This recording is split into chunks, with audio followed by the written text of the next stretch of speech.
Au début, j'étais dans le petit rêve de gosse. Tiens, ce serait sympa de pouvoir acheter une voiture un petit peu sportive.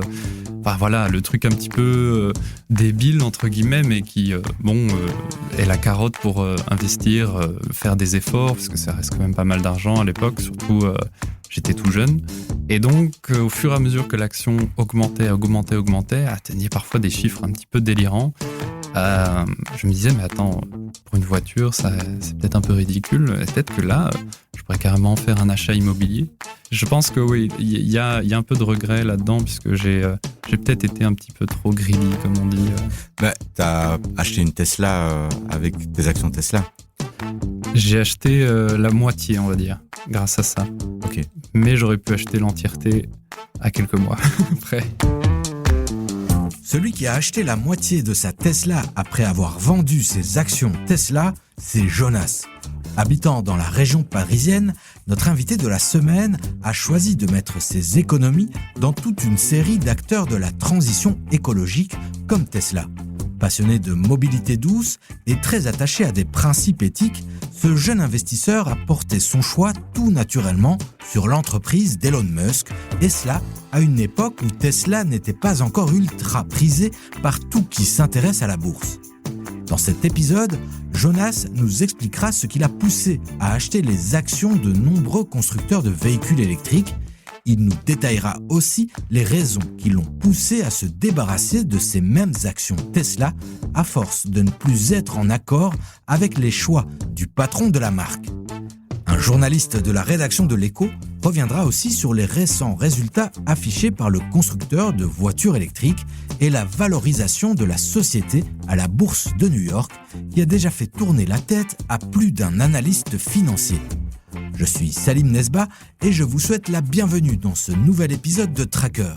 Avant d'écouter l'histoire de Jonas, je vous rappelle que nous enregistrerons le lundi 26 mai prochain un épisode en public au Kinépolis de Bruxelles. Toutes les informations pour participer à cette émission sont à retrouver dans les notes de l'épisode ou sur notre merveilleux groupe Les Trackers de l'Écho sur Facebook. Place à présent à Jonas, il retourne dans ses souvenirs pour nous expliquer comment il a acheté ses actions Tesla au prix de 17 €. Bien, en 2017, en fait, à l'époque, je cherchais, on va dire, à soutenir la transition écologique d'une manière ou d'une autre. Donc, il y avait des fonds d'investissement pour ça.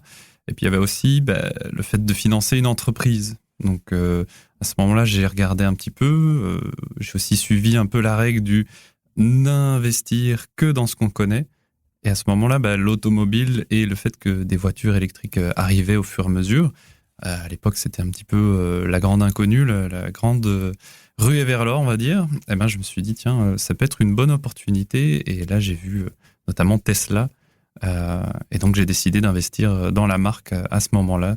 Surtout après l'annonce de la Model 3, la voiture un petit peu plus populaire, parce qu'à l'époque, tout était un petit peu plus cher, ou alors c'était juste la Renault Zoé ou la Nissan Leaf, quoi. Tu avais quel âge à ce moment-là ? J'avais 24 ans et je sortais de mes derniers stages. Je prenais mon premier emploi où je gagnais enfin un petit peu d'argent. Et je me suis dit, tout l'excédent, après la coloc, après tout le reste, je vais le mettre peut-être dans ça. C'était peut-être un petit peu risqué à l'époque. Il me restait, on va dire, plus trop de matelas de sécurité, comme on dit. Mais ça en a valu la peine. Mais j'ai toujours respecté aussi le fait de jamais dépenser ce que je ne pouvais pas perdre. C'était vraiment que du bonus, que du surplus. Donc, c'était la façon dont j'ai opéré. Et c'était que dans Tesla ou tu as aussi investi dans d'autres constructeurs auto ? J'ai investi dans d'autres constructeurs, Arkimoto par exemple, ou NIO à l'époque. Donc, et après d'autres marques encore, dont je me souviens pas toutes, parce qu'il y en a qui ont vraiment sombré. Mais c'était histoire de pas mettre mes œufs dans le même panier, quoi.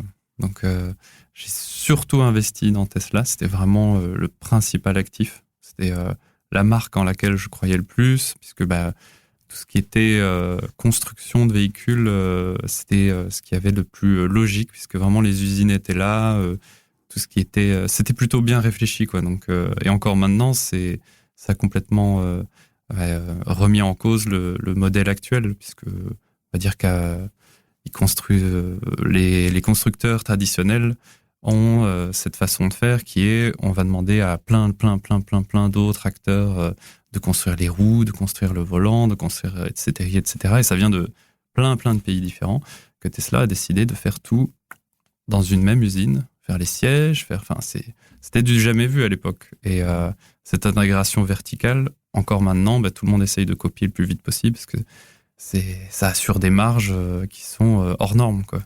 Et toi, à ce moment-là, tu te disais que c'était une manière révolutionnaire de construire, d'assembler des véhicules. Donc, je les soutiens, donc je mets mon surplus d'économie dans des actions de cette marque.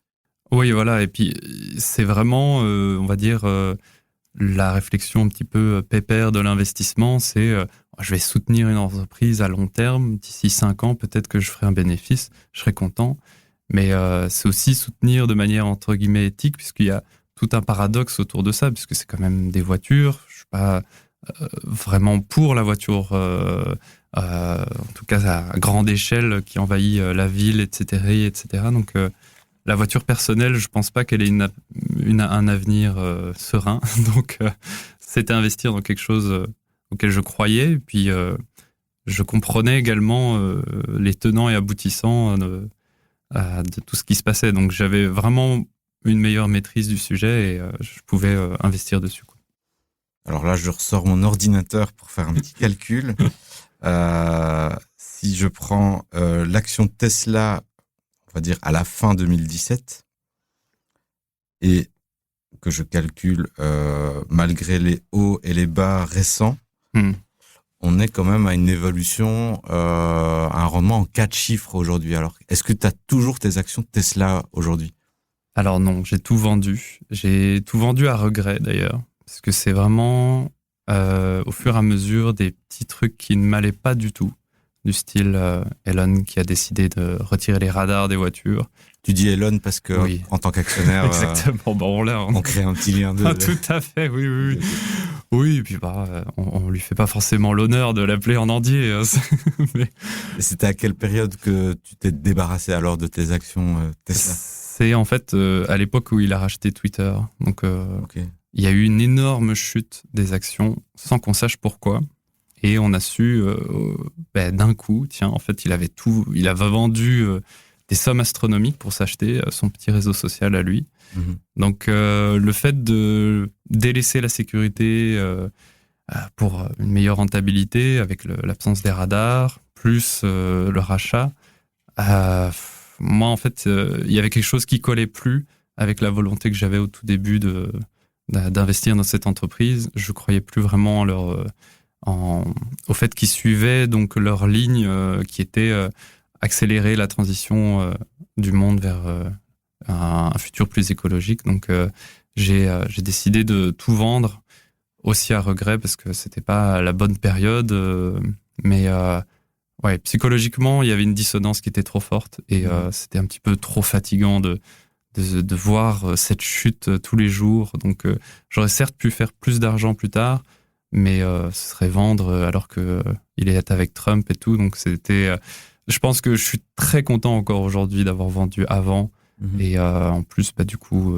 ça reste quand même un bon chiffre puisqu'à l'époque, j'avais acheté, on va dire, à la moyenne de 17 € par action et j'ai revendu à 170, quoi. Donc ça reste dans tous les cas un super chiffre pour l'âge que j'avais et puis donc c'était quand même bien, quoi. L'objectif était rempli, même si c'était pas total et que c'était à regret, quoi. Actuellement, l'action Tesla se négocie autour des $280. Jonas avait acheté les siennes début 2017 à $17 pour les revendre fin 2022 à $170. Il a donc multiplié par 10 son investissement de départ. S'il avait vendu ses actions un an plus tôt, il aurait fait x22. Et s'il avait attendu la réélection de Donald Trump fin 2024, il aurait fait x28. Mais vous le savez, on ne peut pas timer le marché, ni prédire l'avenir, et encore moins avec des actions aussi volatiles que Tesla. Pourquoi est-il si difficile d'analyser une telle valeur ? Nous avons posé cette question tout aussi difficile à mon collègue Charles Régnier. Salut Charles. Salut Salim. Alors, tu l'as entendu, c'est difficile de savoir quand vendre son action et encore plus quand c'est des actions du domaine technologique parce qu'on les a vus vraiment faire des sauts ou des chutes impressionnantes ces derniers temps, surtout après le Covid. Toi, l'action de Tesla déjà, comment est-ce que tu fais pour la valoriser correctement ? Tesla, c'est un peu une exception à ce niveau-là, c'est-à-dire qu'en fait, il faut même pas spécialement comparer Tesla à d'autres constructeurs automobiles. Donc sa principale source de revenus, alors aujourd'hui, c'est les ventes des véhicules électriques. Donc c'est 90% de son revenu en 2024. Mais beaucoup d'analystes disent qu'il ne faut pas nécessairement la comparer à d'autres constructeurs automobiles, mais plutôt au reste des Magnificent Seven, donc aux géants de la tech. Mais même à ce niveau-là, il y a quand même une exception. C'est-à-dire que si tu regardes la valorisation de Tesla par rapport à ses bénéfices, donc ce qu'on appelle le ratio court-bénéfice entre guillemets, le ratio de Tesla, il est beaucoup plus élevé que le reste des Magnificent Seven. Et ce matin, par exemple, son ratio court-bénéfice pour les 12 prochains mois, il était à 122 pour Tesla, et le reste des Magnificent Seven, c'était environ 25, y compris Tesla du coup. Et donc on peut voir vraiment qu'il a un ratio court-bénéfice beaucoup plus élevé que les autres, et c'est parce que, selon certains analystes du coup, en fait, la valorisation de Tesla, elle est plus basée sur le futur que tout le reste des Magnificent Seven. Donc plus qu'un Nvidia, plus qu'un Microsoft, plus que tout ça, elle est basée sur ce que la société va réussir à développer dans l'avenir. Et donc, ce à quoi on fait référence, c'est aux ambitions de conduite autonome d'Elon Musk, à la robotique, aux robots humanoïdes. Mais donc tous ces éléments-là, pour le moment, c'est pas des éléments qui ramènent réellement des revenus à l'entreprise, mais c'est potentiellement des sources de revenus à l'avenir. Oui, on le voit dans le parcours qu'a eu Jonas. Donc, il a investi dans l'action Tesla début 2017 et a revendu ses actions fin 2022. À ce moment-là, Tesla ne générait même pas encore de bénéfices de la vente de ses véhicules. Mais petit à petit, on voyait que cette compagnie dépassait d'abord les constructeurs auto américains, puis dépassait l'ensemble du top 10 des constructeurs mondiaux. Elle a eu une croissance fulgurante et on voit bien cette difficulté de la juger en tant que constructeur auto. Bah oui, mais c'est pas n'importe qui promet que la conduite autonome va être du succès, etc., etc. C'est Elon Musk. Et en fait, lui, il peut quand même se targuer d'avoir un passif d'entrepreneur quand même assez solide. Il n'y a pas seulement Tesla, voilà, d'autres sociétés comme SpaceX, par exemple, qu'il a lancé aussi. C'est des sociétés qui ont énormément de succès. Et donc, quand Elon Musk dit, voilà, nous, on va investir dans la conduite autonome, bah, en fait, ça fait un peu écho au parcours, comme tu le dis toi-même, de Tesla. C'est des success stories, quoi. Alors voilà, après, maintenant, fondamentalement, les fondamentaux de Tesla, pour le moment, ils sont quand même plus en difficulté que par le passé. Donc, il y a un ralentissement de la vente de leurs véhicules électriques. Ils ont, par exemple, fait un premier trimestre qui était vraiment pas très bon. Mais de nouveau, par exemple, ils sont montés en bourse parce que Elon Musk a dit, bah voilà, moi je reviens au volant de Tesla, je vais mettre moins de temps pour gérer la Doge, donc avec le gouvernement américain, et je vais plus revenir au volant de Tesla. Et donc on peut voir que du coup, l'action Tesla, elle a monté, mais parce qu'en fait, Tesla, c'est Elon Musk, et Musk, c'est Tesla aussi. Et donc du coup, bah oui, c'est en partie basé sur l'attrait de l'individu et son passif d'entrepreneur, quoi. Mais on l'a vu, au sortir des élections, elle est montée au-dessus des $400 et elle est redescendue autour des $200 au pire moment de la crise. C'est en effet très très volatile, mais c'est parce que sa valorisation est en partie basée sur des éléments qui ne génèrent pas vraiment encore de bénéfices, par exemple, comme je viens d'expliquer. Et donc c'est pas quelque chose qui date juste d'il y a 3 mois, c'est quelque chose qu'on peut observer depuis déjà plus longtemps. Et donc en effet, voilà, je pense que c'est une société qui peut très fortement grimper et très fortement chuter. Sur par exemple voilà la proximité entre Musk et Trump ou voilà à quel point est-ce que l'implication politique d'Elon Musk elle est mal perçue par les Américains, bah ça va monter, ça va chuter. Alors on retient qu'un bon court bénéfice pour des sociétés normales, on est autour de 20. Là tu disais que Tesla était à 120 comparé à une moyenne du S&P 500 autour des 20. Est-ce que tu vois d'autres titres comme ça qui montrent un ratio court-bénéfice un peu exubérant? Bah moi, une des dernières qui me vient à l'esprit, c'est Palantir, donc dont la valorisation a quand même vachement augmenté. Je sais pas, il t'a regardé exactement à combien le ratio court-bénéfice il est, mais il doit être bien supérieur à la moyenne aussi. Et donc, c'est une société de cybersécurité américaine.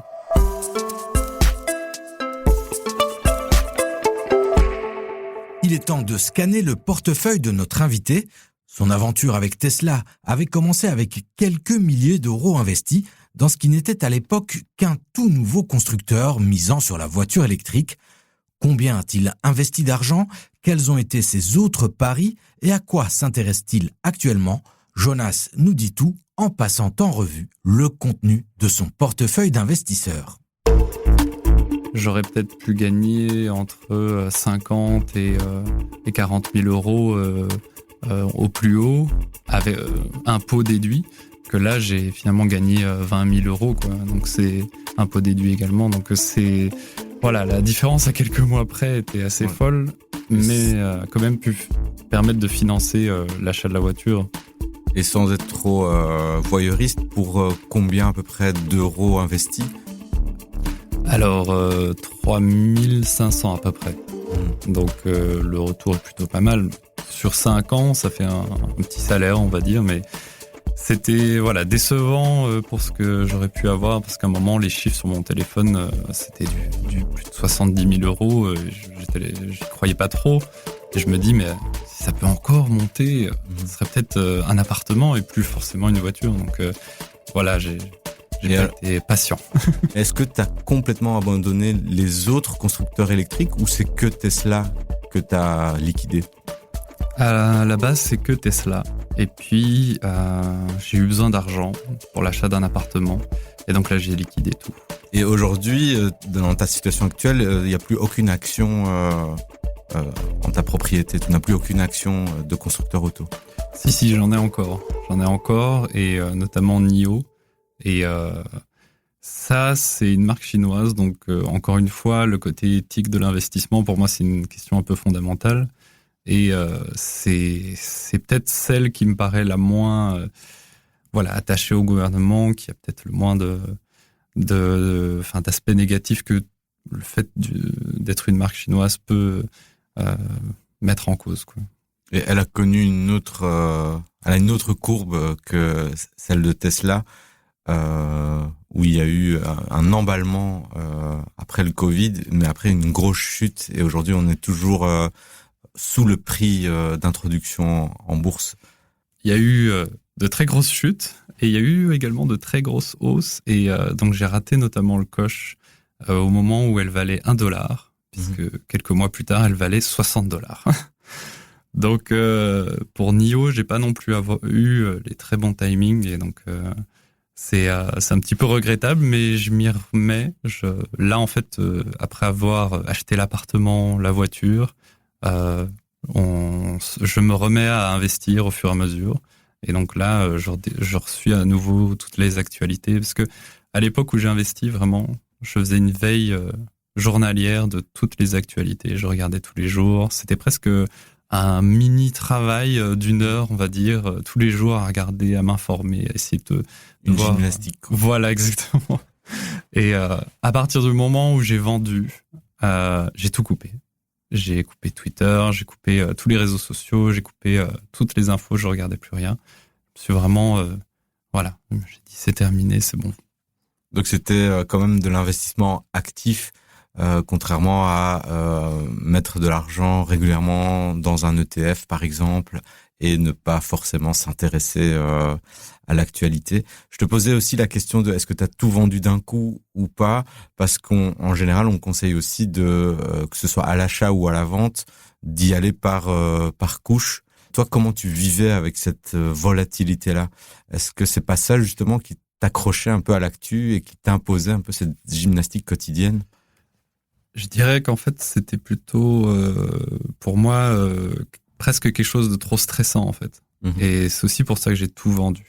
C'est parce que ça m'angoissait trop. Je regardais ça tous les jours. Il y avait peut-être un côté pas addictif, mais suivre tous les jours le marché, suivre tous les jours les mauvaises nouvelles, les bonnes nouvelles. Au bout d'un moment, quand il y a tellement de mauvaises nouvelles, notamment à cause du patron de Tesla, ça m'a vraiment trop stressé. Donc c'est aussi pour ça que j'ai tout vendu d'un coup. Je voulais vraiment me couper de tout ça parce que ça avait au bout d'un moment trop d'impact sur ma vie, quoi. Tu disais que maintenant, avec un achat immobilier qui vient d'être fait, tu reconsidérais l'option d'investir tes économies en bourse.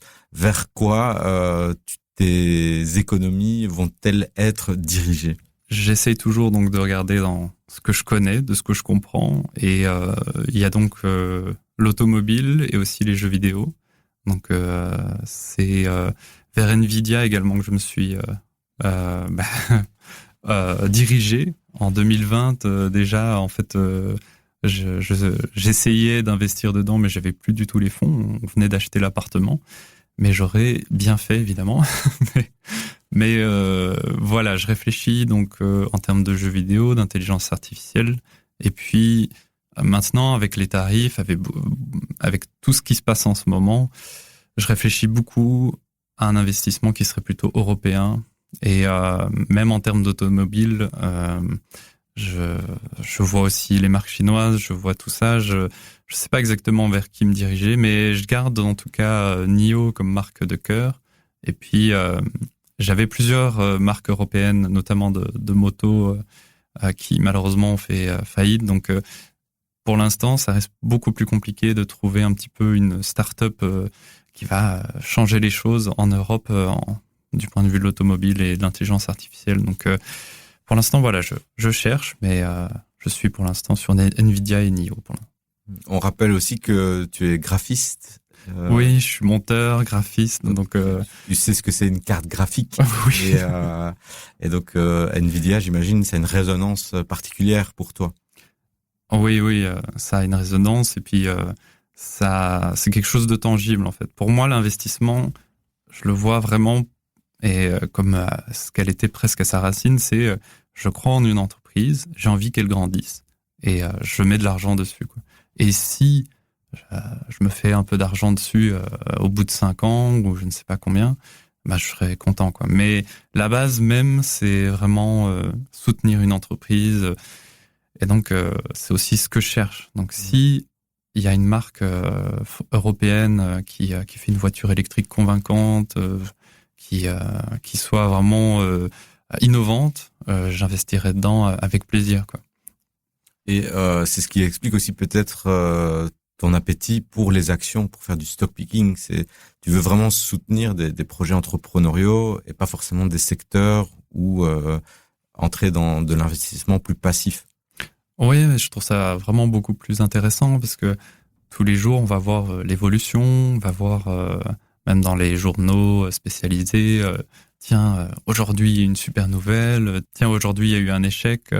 Et donc, on est, on suit ça, c'est beaucoup plus intéressant pour moi, je trouve. Donc, et quelle est ta résistance au stress en termes de nombre d'actions à avoir dans ton portefeuille? À partir de combien d'actions tu ne sais plus tout suivre et tout gérer? Je pense qu'au pic, je devais en avoir une dizaine. Et j'en avais même dans la médecine, ce qui n'était pas forcément une bonne idée parce que je maîtrise pas du tout le sujet.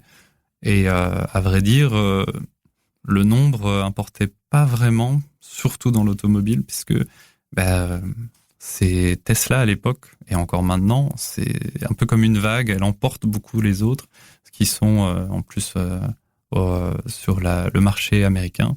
Donc NIO, par exemple, va être emmené, Xpeng ou autre. Enfin, c'est impressionnant à quel point il y a une inertie de la part de l'action Tesla. Donc finalement, ça rendait la chose beaucoup plus facile à suivre. Et donc, si je comprends bien aussi, toi, investir, c'est aussi un prétexte pour continuer à t'informer, à suivre des secteurs que tu aimes bien, en fait. Ah oui, carrément.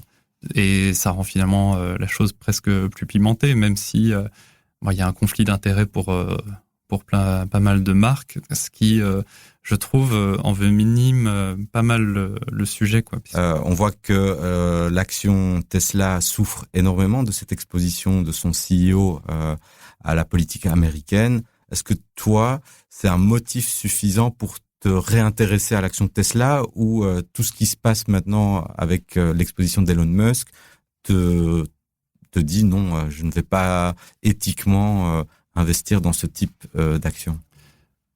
Non, je ne vais pas éthiquement m'investir dans l'action. Je la surveille plus qu'avant, notamment du simple fait que je suis à nouveau l'actualité puisque je me suis investi à nouveau dans d'autres marques. Mais non, je réinvestirai dans la marque quand Elon partira en fait. Et alors, dernière question par rapport à ton portefeuille. Donc, tu t'es séparé de toutes tes actions Tesla, mais de ta Tesla aussi? Alors là, c'est un vaste sujet, mais non, c'est un véhicule que j'ai acheté à un moment où la marque n'était pas encore sous le feu d'autant de critiques.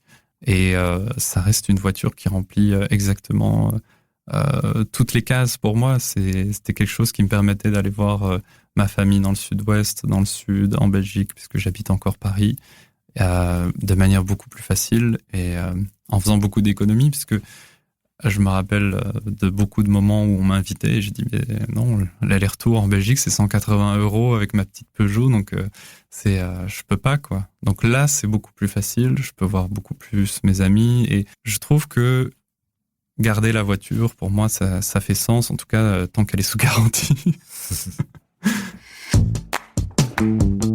Avant d'écouter la question que Jonas a préparée pour vous, je vous rappelle que nous allons enregistrer ce lundi 26 mai une émission de votre podcast préféré en public.